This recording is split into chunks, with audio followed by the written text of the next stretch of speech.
ঘুম থেকে উঠেছি যখন, তখন বাজে ৮টা, কিন্তু এই রৌদ্রটার দিকে দেখলে মনে হয় বেলা 10টা বাজে। তারপর চায়ে চুমুক দিতে দিতে একটু বিস্কুটে কামড় দিলাম। মানে রোজকার সকালের যা রুটিন, এটা সবাই জানো, সবার মোটামুটি ঘুম থেকে উঠে চাটা খেতেই হয়। আর তারপর এখানে সকালের টিফিনে ছিল আজকে মুড়ি তরকারি।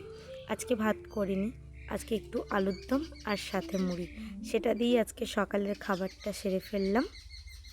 তো মাম্মাম একটু মুড়ি খাওয়াটা কম পছন্দ করে, ও একটু ভাত পছন্দ করে। তবে আজকে বললাম যে একটু মুড়ি খেয়ে নাও, দুপুরে ভাত দেবো।